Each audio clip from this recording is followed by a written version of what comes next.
नमस्कार दोस्तों, स्वतंत्रता दिवस की आपको हार्दिक शुभकामनाएं। बहुत ही पावन दिन है, बहुत ही पवित्र दिन है, बहुत ही गौरव का क्षण है। और आज देश के प्रधानमंत्री ने लाल किले के प्राचीर से 86 मिनट का संबोधन देश के नाम दिया है।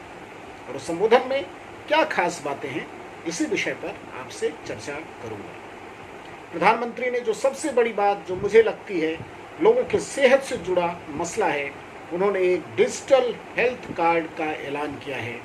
ये हेल्थ कार्ड लोगों को दिया जाएगा, यानी आप कहीं भी उस हेल्थ कार्ड को लेकर के जाएं तो आपका पूरा डेटा अवेलेबल होगा, इलाज में मदद मिलेगी, कई चीज़ें जो सुविधाएं हैं उससे जोड़ी जाएंगी। एक बड़ा अभियान काफ़ी दिनों से पेंडिंग था, उसकी घोषणा लाल किले से प्रधानमंत्री ने की है। मैं शिक्षा और सेहत से जुड़े मसलों पर अगर कोई बात कही जाती है तो उसे सबसे ज़्यादा महत्वपूर्ण समझता हूँ, इसलिए मैंने सेहत से जुड़ी एक बात आपको बताई। दूसरी महत्वपूर्ण बात जो मुझे लगती है, प्रधानमंत्री ने बहुत स्पष्ट कहा कि LAC से लेकर LOC तक जिसने भी आंख दिखाई उसको उसी भाषा में हमने जवाब दिया है। दोस्तों, इसका मतलब क्या है?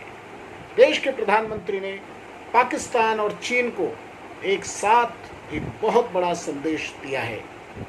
इस संदेश के बहुत बड़े मायने हैं, बहुत बड़े निहितार्थ हैं, इसलिए इसको थोड़ा विस्तार से आपको समझने की ज़रूरत है। दोस्तों, आने वाले दिनों में हमारे सामने सीमाओं पर जो सबसे बड़ी चुनौती है वो चाइना की सीमा पर LAC, जिसे लाइन ऑफ एक्चुअल कंट्रोल कहते हैं, और दूसरी तरफ LOC जो लाइन ऑफ कंट्रोल जो पाकिस्तान से लगी हुई सीमा है। इन दोनों सीमाओं पर बहुत बड़ा चैलेंज है, और इससे बड़ा चैलेंज ये है चाइना और पाकिस्तान का गठजोड़। चीन पाकिस्तान को कश्मीर के मसले पर पर्दे के पीछे से मदद कर रहा है, उसे हथियार दे रहा है, ड्रोन दे रहा है, आतंकवादियों की घुसपैठ के लिए टनल बनाने में मदद कर रहा है। मेरे अभी हाल में वहाँ के DGP, वहाँ के चीफ सेक्रेटरी से बात हुई है, और दोनों बड़े अधिकारियों ने इस बात को स्वीकारा है कि पाकिस्तान अकेला नहीं है कश्मीर के खेल में। पहले भी चाइना किसी न किसी रूप में मदद करता था, अब ये खेल ज़्यादा खुला हो गया है जब से गलवान घाटी की घटना हुई है, और हाल फिलहाल में पेंगोंग त्सो के इलाके में जो घटनाएं हुई हैं, जिस तरह से तनातनी हुई है, आपस में जिस तरह से कन्फ्रंटेशन हुआ है, उसके बाद चाइना ने बहुत बड़ी साजिश के तहत पाकिस्तान को बड़े पैमाने पर भारत के खिलाफ मदद करना शुरू कर दिया। तो इस लिहाज से जब प्रधानमंत्री लाल किले के प्राचीर से कहते हैं कि LAC से लेकर LOC तक जिसने भी हमें आंख दिखाई उसको उसी की भाषा में जवाब दिया गया है, तो इसका सीधा मतलब है कि दोनों सीमाओं पर हम चौकन्ने हैं और हमारी तैयारी उसी लिहाज से हो रही है। और जब उसी लिहाज से तैयारी हो रही है तो प्रधानमंत्री ने अपने संबोधन में एक और बड़ी बात कही है। उन्होंने 1 लाख NCC कैडेट का विस्तार सीमाई इलाकों में, सीमावर्ती इलाकों में और कोस्टल इलाकों में करने को कहा है। 173 डिस्ट्रिक्ट में 173 जिले जो सीमाओं से लगे हुए हैं, कोस्टल इलाकों से लगे हुए हैं, वो सीमाएं जो बहुत ही महत्वपूर्ण हैं, या तो पाकिस्तान से लगी हुई हैं, चाइना से लगी हुई हैं, सारी सीमाओं पर एक बैकअप मैन पावर तैयार किया जाएगा NCC का। ये NCC करेगी क्या? NCC को सेनाएं प्रशिक्षण देंगी, जहाँ पर कोस्टल एरिया होगा वहाँ पर नेवी प्रशिक्षण देगी, जहाँ पर लैंड बॉर्डर है वहाँ पर हमारी आर्मी प्रशिक्षण देगी, थल सेना प्रशिक्षण देगी, और कुछ जगहों पर वायुसेना उन्हें प्रशिक्षित करेगी। ये जो प्रशिक्षित मैन पावर है वो ऐसी स्थितियों में काम आ सकता है जब कोई आपात स्थिति आ जाए, आपदा की स्थिति आ जाए, तो सहायक जो काम होते हैं, जो पर्दे के पीछे कई काम होते हैं, नाइट कर्फ्यू है, थोड़ा सा अंदर की व्यवस्था देखनी है, सूचनाएं इधर से उधर पहुंचानी है, कहीं पर साजो सामान में कुछ सब्सिडरी मदद करनी है, कई बैकअप काम होते हैं। इन सारे कामों में हमारी NCC काम आ सकती है। और जब सैन्य प्रशिक्षण मिलेगा तो ज़रूरत पड़ने पर यही लोग फ्रंट लाइन में भी खड़े हो सकते हैं। भगवान न करे ऐसी नौबत आए। हमारी सेनाएं सक्षम हैं, हमारे सुरक्षा बल मजबूत हैं, बहुत ही मजबूत हैं, लेकिन देश को हर स्थिति के लिए हमेशा तैयार रहना चाहिए। और इस लिहाज से प्रधानमंत्री नरेंद्र मोदी के संबोधन की ये बात भी मुझे बहुत महत्वपूर्ण लगती है। और उन्होंने NCC की बात की है, तो साथ में बॉर्डर के इलाकों में इंफ्रास्ट्रक्चर की भी बात की है। वो इंफ्रास्ट्रक्चर ऑलरेडी बन रहा है। गलवान घाटी के इलाके में जो विवाद हुआ है उसकी एक बड़ी वजह यह भी थी कि चाइना बौखलाया हुआ है दौलत बेग ओल्डी के इलाके में जो सड़क का निर्माण हो रहा है। पूरे सीमावर्ती इलाके में भारत ने तेजी से अपने इंफ्रास्ट्रक्चर को मजबूत करने की कवायद शुरू की है और उससे चाइना बौखलाया हुआ है। दोस्तों, जो भी खास तौर पर जो नौजवान हैं, अगर वो इस वीडियो को देखते हैं तो उनको ये जानना जरूरी है कि हमारी सीमाओं की स्थिति क्या है और सीमाओं पर हमारी रणनीति क्या है और हम किस तरह से अपनी सैन्य शक्ति, अपनी कूटनीति और अपने ओवरऑल स्ट्रेटजिक चीज़ों के बीच तालमेल बिठाते हैं। ये आपके लिए आने वाले दिनों में सवाल भी हो सकता है, आपकी डिस्कशन का भी, ग्रुप डिस्कशन का भी विषय हो सकता है। आपसे कहीं भी ये सवाल जवाब किया जा सकता है और आम नागरिक को भी ये चीज़ें इसलिए जाननी जरूरी हैं क्योंकि हम देश के मामले में हमेशा अपने आप को अपडेट रखना चाहते हैं। हम ये जानना चाहते हैं कि हमारी सीमाओं पर क्या हो रहा है, हमारे जवान किस तरह से हमको सुरक्षा दे रहे हैं, सुरक्षा कवच प्रदान कर रहे हैं। तो देश के प्रधानमंत्री ने 2-3 बातें जो कही हैं बहुत इंपॉर्टेंट। एक बात उन्होंने और कही, उन्होंने कहा है कि दोस्त, पड़ोसी केवल वही नहीं है, माफ़ कीजिएगा, पड़ोसी केवल वही नहीं है जिनसे हमारी सीमाएं लगती हैं, बल्कि जिनसे दिल मिले वो पड़ोसी हैं। इस बयान का, इस भाषण की इन पंक्तियों का मतलब क्या है? प्रधानमंत्री ने स्पष्ट किया है कि एक्सटेंडेड नेबरहुड पॉलिसी पर भारत चल रहा है और आने वाले दिनों में चलेगा। यानी जो हमें सामरिक रूप से सपोर्ट करता है, जो हमें रणनीतिक रूप से सपोर्ट करता है और जिससे हमारा तालमेल होगा स्ट्रेटजिक मैटर्स पर, उनसे हम अपने संबंधों को मजबूत बनाने पर जोर देंगे। हमारा फोकस होगा, वो अमेरिका हो, फ्रांस हो, ऑस्ट्रेलिया हो या आसियान के 10 देश हों जो 26 जनवरी की गणतंत्र परेड में भी शामिल हो चुके थे बीते सालों में। उन सारे देशों के साथ हम अपने संबंधों को मजबूत करने पर ध्यान देंगे, बजाय इसके कि चाइना में हम इतना ज़्यादा फोकस करते रहे, हर तरीके से चाइना को मदद करते रहे, चाइना के साथ मिल करके बैठ करके मुद्दे सुलझाने की कोशिश करते रहे, विवादित मुद्दों को किनारे रख करके व्यापार आगे बढ़ाते रहे और उस कीमत पर व्यापार आगे बढ़ाते रहे जहां हमारा डेफिसिट बढ़ता गया और चाइना उस व्यापार घाटे में फ़ायदा, मुनाफा कमाता रहा। हम ये कीमत चुका करके भी संबंध बेहतर बनाने की कोशिश करते रहे, लेकिन बदले में क्या मिला? चाइना ने जब मौका मिला हमारे साथ धोखा किया।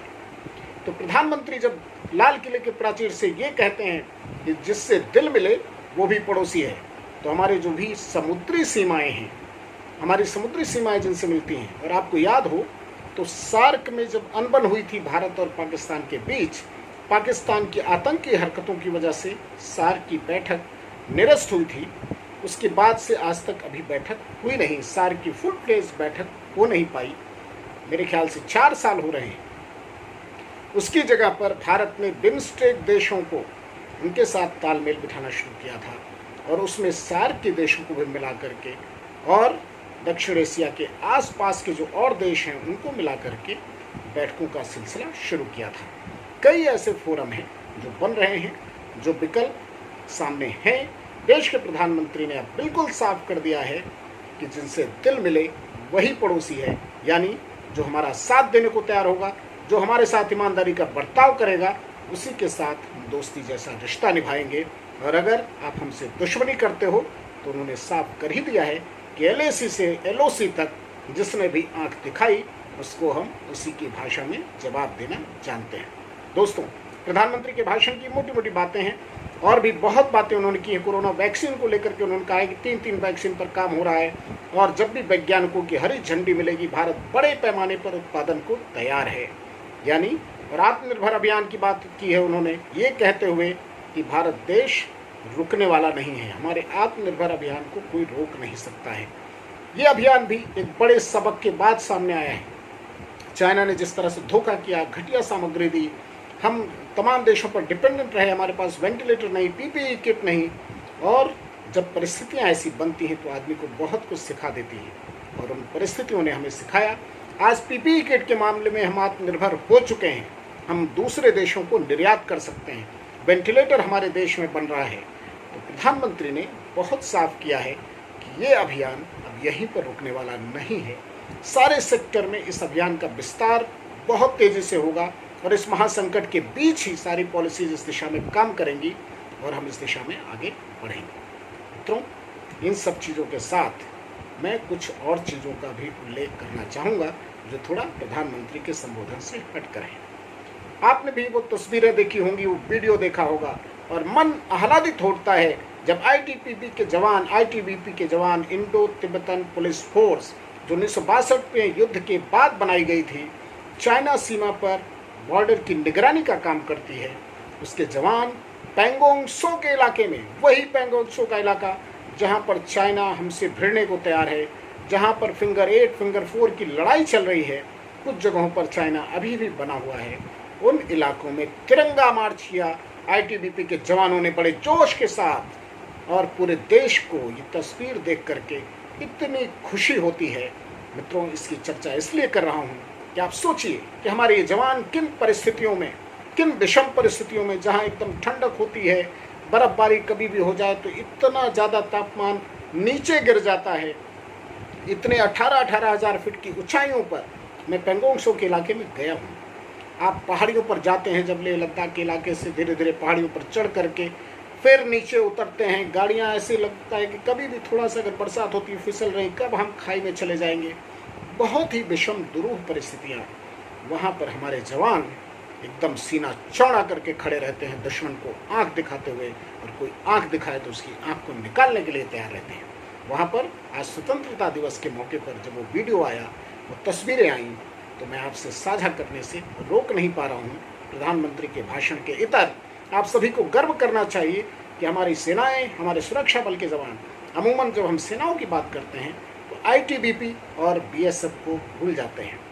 कभी भी भूलना नहीं चाहिए दोस्तों। याद रखिएगा कि हमारी जो बॉर्डर गार्डिंग फोर्स हैं, इनकी बहुत ही महत्वपूर्ण भूमिका है। पाकिस्तान बॉर्डर पर, बांग्लादेश बॉर्डर पर बीएसएफ बहुत ही मुस्तैदी से हर वक्त 24 घंटे चौकन्ना रह करके, और जब भी आमतौर पे जो फायरिंग होती है इंटरनेशनल बॉर्डर पे, उसका मुकाबला बीएसएफ के जवान ही करते हैं पाकिस्तान के साथ। जब युद्ध जैसी स्थिति होती है या ऐसी इस तरह की गोलाबारी होती है, एलओसी पर होता है मामला, तो सेनाएं सामने आती हैं।